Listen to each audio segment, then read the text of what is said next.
What's up mga kulit uli? Ito po ang lingkod, Papa Trix TV. Ayan, lagi nagsasabing bato-bato sa langit ang taman, huwag magagalit. Nagre-real talk lang po ang lingkod, walang pikunan. Tama! Hashtag Real Talk!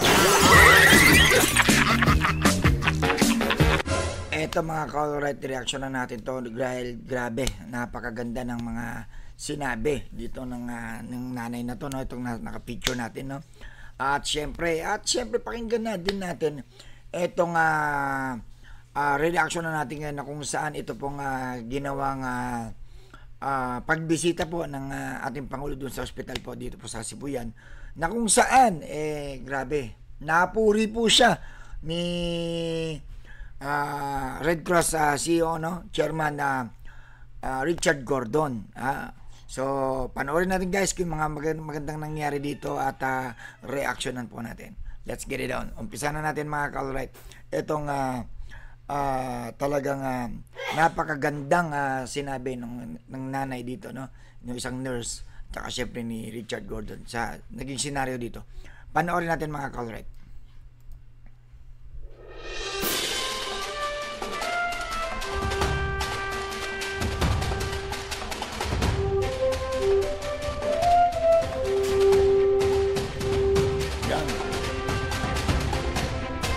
Yung bisita niya talaga, chinat talaga ng ating mahal na Pangulo. Inubusisi talaga, no?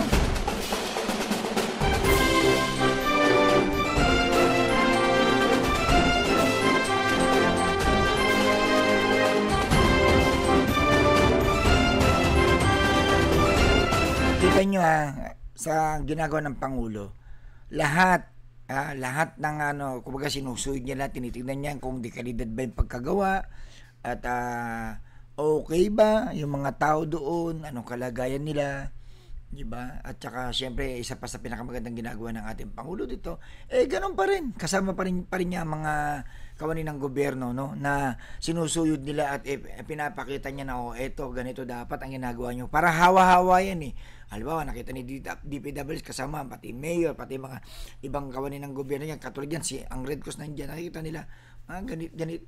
Ito pala ang style ng ang pamumuno ng ating mahal na Pangulo, na hindi po pwede yung, wala kang ginagawa sa iyong posisyon. Dapat nakikisama ka, lalo na pag ganito may mga sakunan, di ba? May mga ganitong pangailangan ng taong bayan, dapat nakikita kayo ng taong bayan, ramdam kayo ng taong bayan. Kaya galing.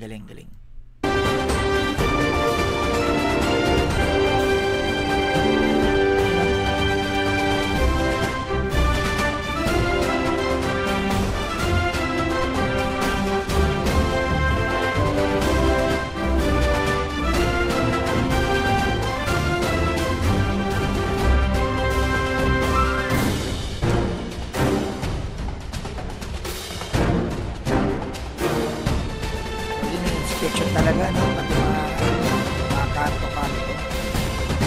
Pagkitigan nyo kung tama yung project.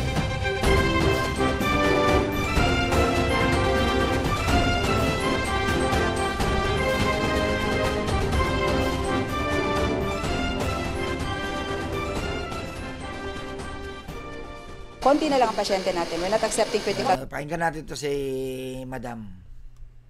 patients since we closed down our ICU. So yung natitira natin dito, 9 na lang sila lahat sa labas. Ang maraming patients natin is in the auditorium, yung ating OB wards. So the OB wards is there, the delivery room is there, the neonatal ICU is there. Kasi hindi naman pwede, hindi namin asikasuhin whatever babies will arrive. No, hindi naman natin pwedeng piliin na lahat term. So we have to take care of the preterms also. But as soon as we take care of them, we refer them to either SOTO or CPH Danao. And the ER also, we have to vacate the ER kasi restricted siya post-disaster, as well as the operating room. The operating room, we have one. It's there in the outpatient department. And so far, since disaster, we have already catered to 19 surgeries na. So nakakapag-service pa naman din po tayo kahit ganito pa ang situation ng ospital natin. Wala naman po tayong major structural damage. Lahat po ng damages natin ay ano lang siya, non-structural, yung mga plasters lang according to the DPWH.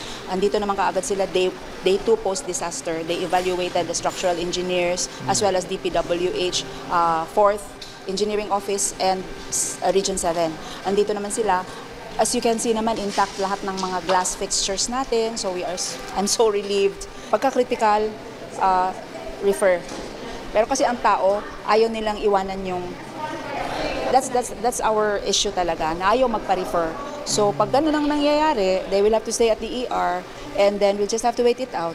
We are beyond grateful, no, sa lahat na mabilisan na pag-repair ng mga damages ng hospital. We are beyond grateful. And ang bilis talaga. After the 6... Diba? PBBM yan eh. Diba? Sabi nga, ang bilis talaga. Yan nga po ang gusto ng Pangulo eh. Action ho agad.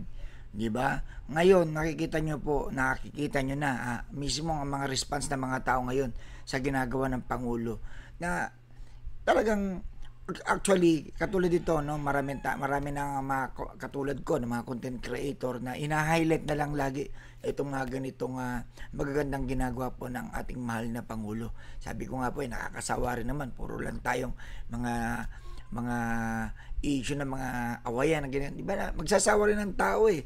Pero ngayon ang tao talagang uhaw na ang taong bayan sa pagtulong, tulong ng gobyerno. Yun po eh. Kasi grabe po yung mga pagnanakaw. Dekada na po tayo ninanakawan ng mga tiwaling politiko. Diba? Tiwali dito sa gobyerno. Ngayon po ay uhaw po ang taong bayan sa tulong na makamta ng ginawa naman, di ba? Kaya eto, isinasaayos pa ng ating Pangulo, ipinaparamdam po ng ating mahal na Pangulo na eto yung serbisyo na dapat. Lahat mabilis, lahat aksyon, walang sisinuhin, walang kaibig-kaibigan, walang pinsan-pinsan, di ba? O pag may kasalanan, panagutin, harapin, di ba? Huwag pagtatakpan. Yun naman talagang ginagawa ng Pangulo kahit alam naman ninyo na yung mga kaibigan niya na talagang nagmumurat ng lalait sa kanya ngayon, hindi niya naman kinonsinti, di ba? O, wala siyang pinagtakpan, wala siyang pinagtanggol. Basta sa kanya, kung may kasalanan ka, harapin mo. Kung problema mo yan, harapin mo yan. Pinasok mo yan, di ba? Yan po ang ating mahal na Pangulo. 6.9, I think day 4, day 5, ayos na sila.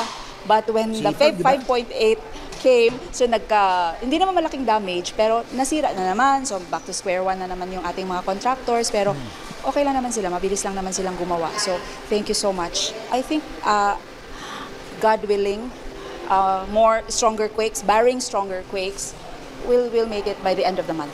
We can bring patients in already and we'll be more comfortable. Preparedness is key. No, if not for all the trainings that we went through with DOH, with LGU Bugo, we will not be as quick to respond. But through it all and underneath, we are so grateful for everything that we have received, most especially the manpower who assisted us. On the second hour lang ng disaster, andito na kaagad sila. So we are more than grateful. Beyond grateful, yun talaga ang hashtag namin dito. Diba? Sipin nyo, ganyan po klase mamuno ang ating mahal na Pangulo. Kasi nga naman, totoo nga naman, pag ang taong bayan, nakikita naman nila na pag mga ganito may mga sakuna, mga disaster, tapos andyan kaagad ang responde, andyan kaagad ang action. Siyempre matutuwa ang ating mga kababayan, di ba? Hindi lang naman sila natutuwa kay PBBM, di ba? Matutuwa rin sila na, teka, ba't ang sisipag ng mga nasa gobyerno ngayon? Ba't ang sisipag ng mga DPWH, di ba? Mga PCSO, di ba? Yang katulad yan, mga DBM, mismong DOTR, ba nagsasama-sama sila, nagko-combine na lahat sila na, ito tayo, dagsa tayo, punta tayo doon, Red Cross kasama na, kompleto na. Tapos ang kaganda pa nito, nakakataba ng puso, dahil mismo si PBBM, sinasamahan sila. At habang sinasamahan sila, syempre, nakikilala itong mga secretaries na to, itong mga katulad yan sa Red Cross ni si Richard Gordon na na-expose na sila eh. Di ba napakaganda na ang Pangulo at ang itong mga to ay nakikita natin na nagkakaisa para sa pagtulong sa ating mga kababayan. di ba? So ito pa isa yung kay Gordon, guys, panoorin natin to, guys. Mayong buntag. Good morning sa inyo lahat. We are back here. Binalikan. Pakinggan nyo ang sinabi ni Richard Gordon dito sa ating mahal na Pangulo. Diba? Alam naman natin na nung panahon ng kampanya, medyo alam nyo na, diba? Medyo binabangga ni Richard Gordon to. Pero syempre, tapos na ang politika eh. Andito na tayo, tulungan. Namin yung hospital din itong pangalawang itong isang tent city at saka isa pa to para inspeksyonin kung na-deliver na natin yung mga pangangailangan ng mga naging biktima na displace, yung mga nawalan ng tahanan nung nakaraang lindol. Kaya kami nandito at maganda naman makita na malaki ang progreso, malaking itinulong ng Red Cross. Kaya nandito yung ating chairman, the former Senator Dick Gordon, at kung makita ninyo maraming tent dito galing talaga sa Red Cross, pati yung mga relief goods nang galing sa Red Cross. Ang bilis, after one day nandito na si chairman kaya naunahon ko lang ng one day. When you have a good leader, the people will move fast. Talaga naman. So Sabi niya, we have a good leader. People will move fast. Di ba? Palakpakan natin si Richard Gordon sa kanyang pagpuri sa ating mahal na Pangulo.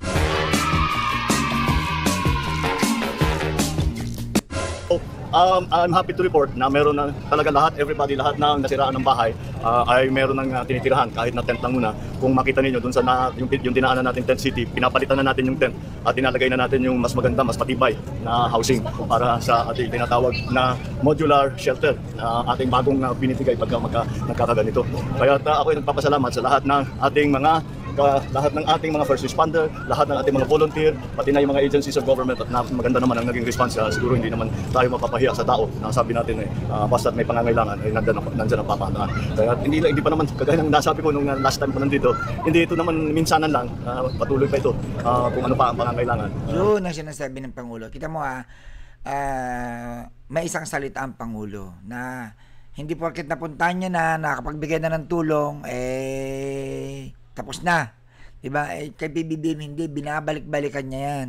'Di ba? Sinisecure niya, tinitingnan niya kung sapat na ba yung tulong na ibinibigay ng gobyerno. Pag kulang, sige, andyan pa rin. Kumbaga, at saka siyempre kagandahan na rin na tinitingnan din ni PBBM kung talagang nga bang ginagawa at nagtatrabaho ba talaga itong mga inatasan niya na suportahan, bigyan ng tulong itong mga kababayan natin, di ba? Pati may magandang idea ang ginawa yung Red Cross, naglagay ng swimming pool para sa bata. Parang maliit lang na bagay, pero hindi, dahil ang mga bata kahit papaano talagang nayanig ang isip nila dahil sa lindol, tapos nawalan ng bahay, tapos lumipat dito. At least nakita mo, tumatawa na naman, nagsisigaw. Malaking bagay yan para sa mental health ng ating mga kabataan. And you can tell that Red Cross talaga sanay na sanay sa ganitong klaseng trabaho. At hindi, iniisip pa lang namin, nagawa na nila. Kaya maraming salamat sa Red Cross, maraming salamat sa Sir Dick. So, ganun naman. Isipin mo, alam mo kagandang kay BBM, isipin mo imagine nyo kung nung mga panahon na talaga nung kampanya na itong si Richard Gordon, alam nyo naman, yung mga masasakit din naman sinasabi niya about kay PBBM. Pero, isipin mo, parang walang nangyari kay PBBM.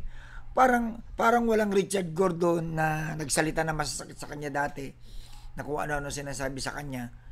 Parang wala lang, di ba? Sige mo, parang si Richard Gordon patuloy ang naiilang na kay PBBM na ang bait pala talaga ng tao na to.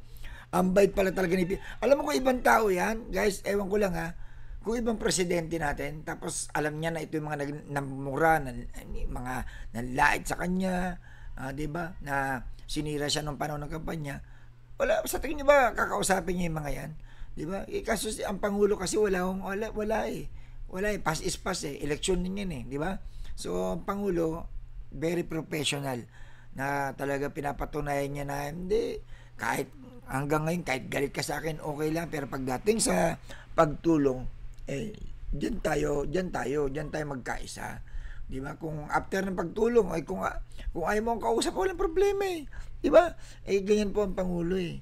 Kaya sabi ko, saan ka nakakita ng ganito kabait, ganito talaga kalawak ang isipan na presidente? Nag-iisa lang ho yan, si PBBM. Ganun ang situation report namin dito ngayon, maayos. Saka never, siya lang nakita kong presidente na never nagtatanim ng galit. Okay? Yung bang pag nakita kanya, wala, istabing kanya, hindi kanya papansin, hindi. Talagang pinapansin niya eh. Di ba? Siguro nga kahit kung pumunta lang si Pulong tsaka si Labaste doon sa Davao, sa niya, papansinin pa rin ni PBBM yan. Ito nga, Richard Gordon nga, di ba? O, marami pa. Sila Manny Pacquiao nga, di ba? Naalala nyo, naging ano niya pa, si Isko Moreno, di ba? Pero kita nyo naman, iba talaga yung taong siya ay naging presidente, alam niya na kung magiging personal ang gagawin niya, ang trabaho niya bilang presidente, mahalata ng taong bayan yan, na talagang hindi ka iniloklok para dyan, niloklok ka para tulungan ang bayang ito. So yun ang ginagawa ni PBBM, ginagampanan niya. Kaya nga nakakatuwa na kahit anong mga ibinato, anong mga nakaraan sa kanya, kahit ito kasalukuyan ngayon na iba pang mga politiko na binabanatan ng ating Pangulo, sinisira ang kanyang administrasyon, never kayo nyo nakarinig o nakakita na binabalikan niya, minumura niya, nilalait niya, kinakasuhan niya, wala. Kumbaga, hinayaan niya na lang sa batas, hinayaan niya na lang na, sige, tuloy-tuloy niyo na yung pambabatikos niyo. Bakit? Kasi, pag hindi na kayo nakontento at gusto niyo talaga saktan pa siya ng saktan, ano mangyayari? Lalong tataas ang level ng inyong ginagawa hanggat sa below the belt na. Pag below the belt na, andun na, kayo na ngayon yung magkakaproblema. Kaya huwag kayo magtaka kung bakit yung iba, banat ng banat, tapos dahil hindi pinapansin ni PBBM, bandang huli, nandun na may mga kaso na, pinaghahanap na ng gobyerno na, paano? Kasi, sobra sila natuwa dahil masyadong babait ng Pangulo hindi nagkakaso kahit nga mga vlogger ngayon guys, di ba? Yung mga vlogger ngayon, tingnan yung mga channel nila, lintik kung murahin nila, ang napakalaya nila. Ako sa tutusin, kung ako, kapatid ko si PBBM or tatay ko, isa ako sa sasamalubin, hindi ko kakayanin yun yung ginagawa kay PBBM. Meron ko nakita isang content creator guys, yung mukha ni PBBM nilagyan ng sungay. Tapos ang tawag sinasabi niyan, tanga, bobo. Ganun niya sabihin ng presidente ng Pilipinas. Imagine, walang karespeto, di ba? Pero, wag ka. Posibleng hindi nakikita ni PBBM yan. Posibleng hindi nakikita ni Sandro Marcos yan. Posibleng hindi nakikita ni First Lady yan. Kahit ng opisina ng Malacanang di ba? Kahit sa PCO, posibleng hindi nakikita. Nakikita yan. Yun nga lang talaga. Dahil kilala nga nila na ang Pangulo ay hindi ganyan Hindi patola ang Pangulo. Hindi balat sibuyas po ang Pangulo. Di ba? Lahat ng tao na naging biktima ay meron ng sinisilungan, meron silang kinakain, meron silang kinukuhanan ng tubig, meron silang ginagamit na toilet facilities na maayos, at lahat pa ng kung ano pa ang pangangailangan going forward ay nakapagbigay na rin tayo pati ng cash assistance at saka yung construction materials. Nagbigay na ng construction materials. Diba? Ayan na, patunay may cash assistance na ang dami pong ayan, talagang kinukumpleto po talaga ng ating mahal na Pangulo. Pati ang DSUD, ang DSUD ang nagbigay ng construction material para masimulan na ng ating mga kababayan na mag-reconstruct ng kanilang mga bahay, yung mga sira muna. Yung mga nawala talaga na bahay, yung pa, babalikan natin. But for now, I think okay naman tayo. We will keep working to make sure everybody's okay, everybody's healthy, everybody has what they need. So, thank you very much. Thank you.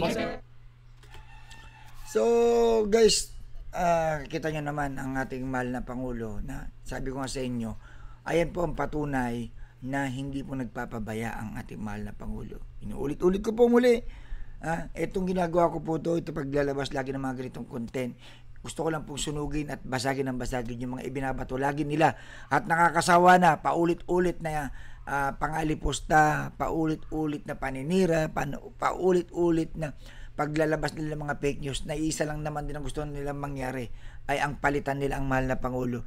At ang may iupo nila ay ang Vice Presidente, which is alam naman natin na marami pa rin mga Pilipino ang hindi papayag na mangyari yun dahil nakikita ng dalawang mata ninyo.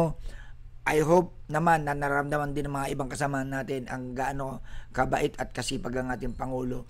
At alam ko rin naman na alam ng mga DDS yan.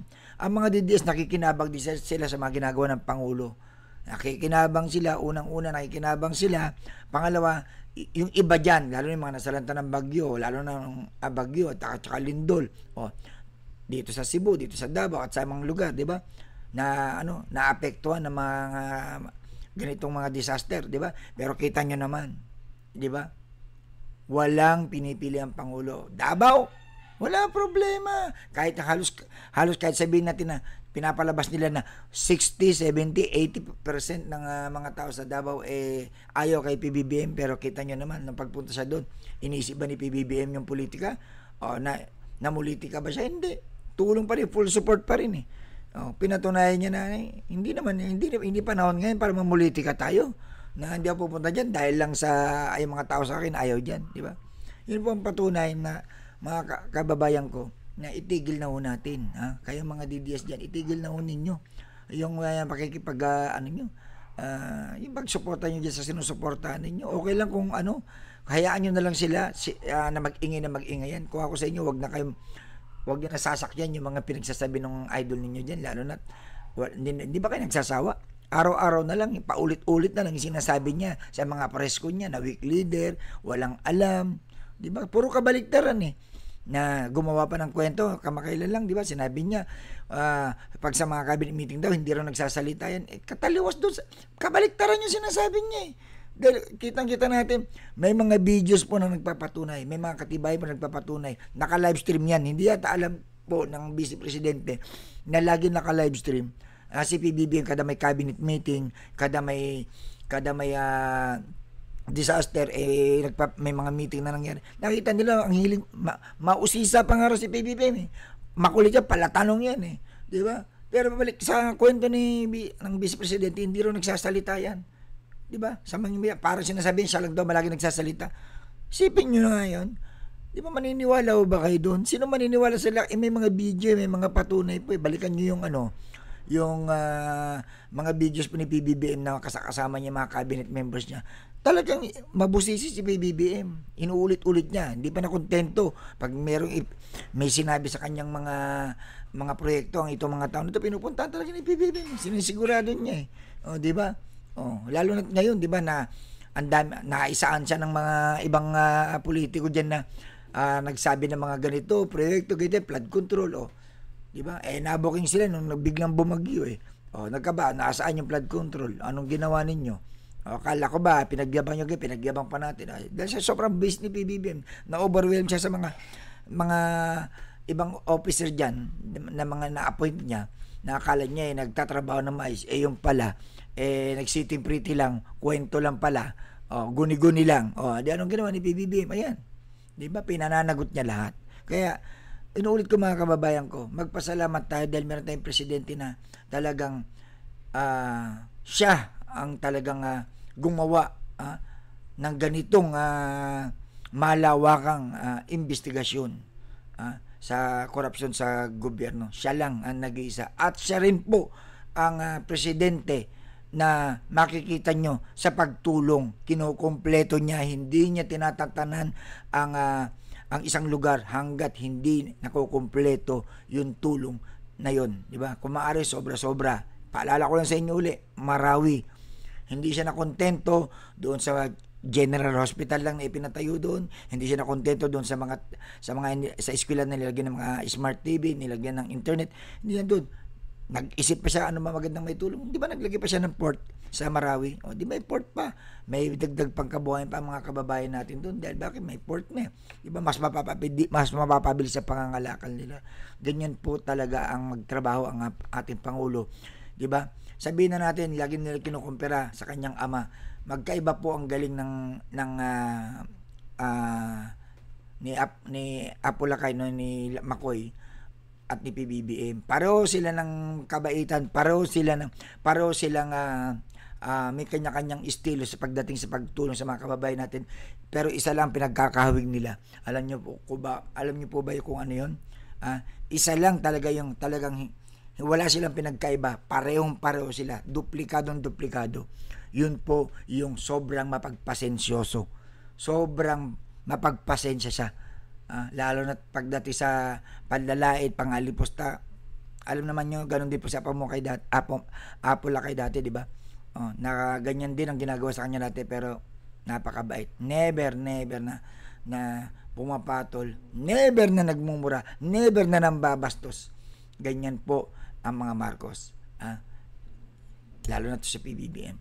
So, hanggang dito lang po. Maraming salamat guys. Comment below. Kung nagustuhan nyo, magbigay kayo ng comment yan sa magbabasa rin tayo sa mga videos ko.